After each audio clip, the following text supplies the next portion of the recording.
Hello students, now we are going to start with our third part of the same lesson, that is the third number lesson of civics, the need of a parliament.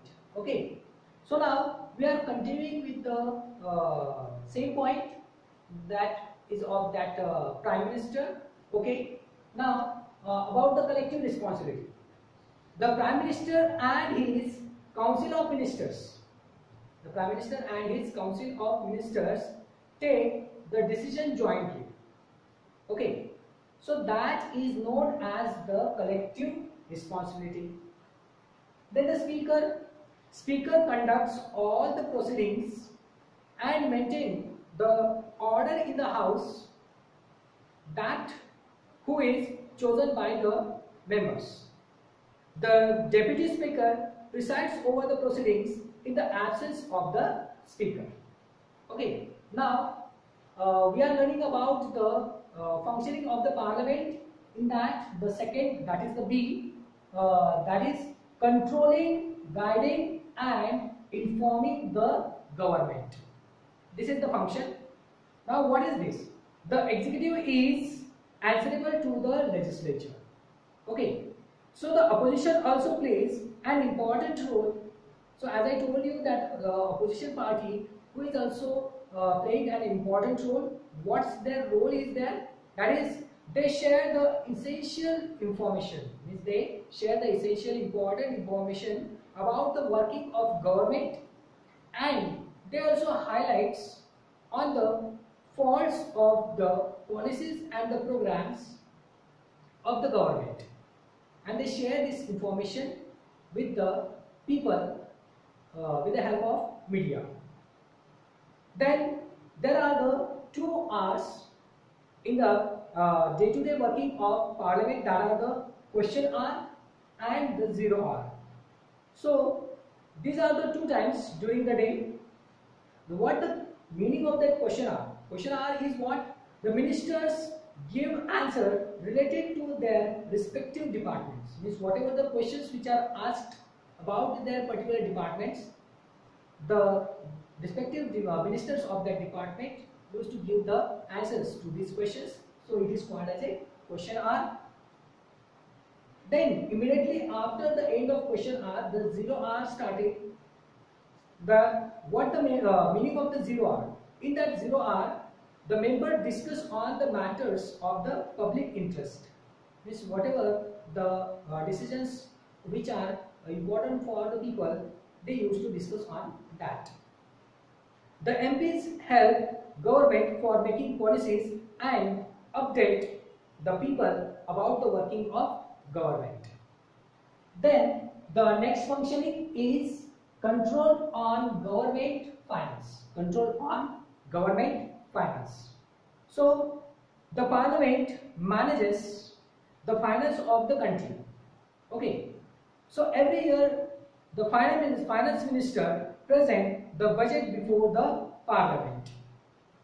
That explains that whatever the budget which is presented by the finance minister, that explains the intended expenses and the probable returns. Means whatever the expenses are there on that various projects, and what the the probable returns are there with these projects, that is explained in that budget. Apart from this, the government put the proposal of the new tax laws before the parliament. That taxes which are a very important source for the government of income.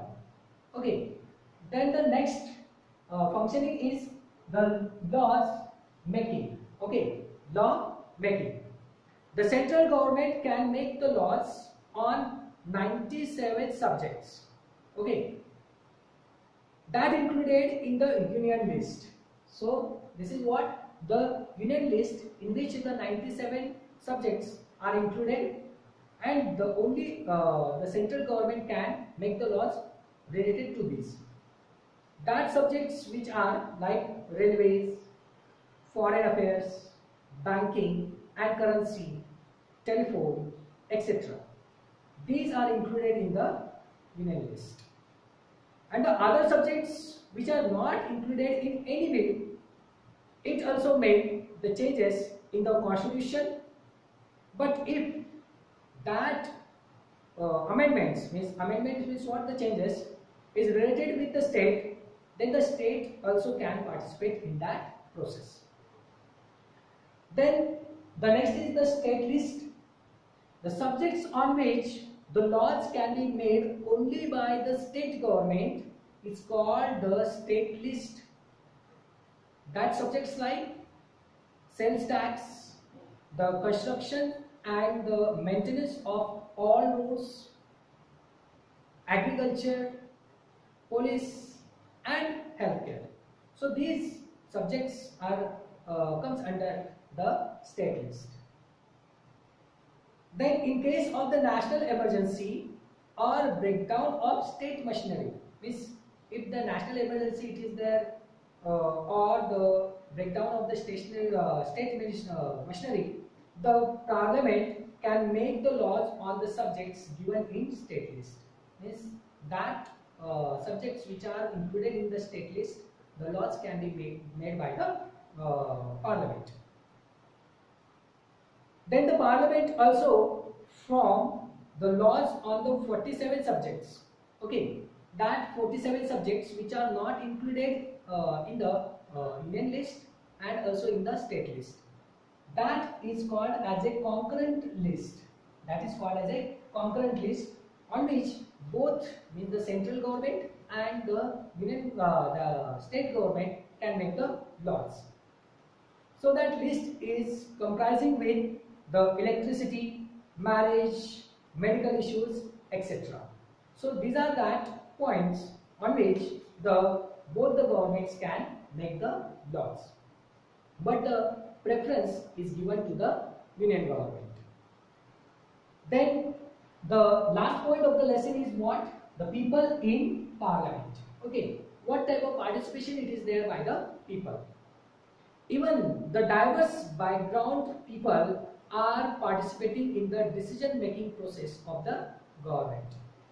With the reservation policy, with the reservation it is provided to the underprivileged sections and the minority communities and the marginalized societies can get the better representation in the parliament with the help of that reservation policy. MPs from these constitution understands their problems and work effectively. Okay, so whatever that constituencies from where these MPs are, they can understand betterly the problems of these group of people. Similarly, there is a debate for the reservation of the seats for women. 60 years ago, only the 4% women were there in the parliament. Now, it's grown to the 9% only. So, which is very negligible. So, though where we know that the 50% population which is formed by the women in our country. So this is how we have completed the lesson. Okay, thank you.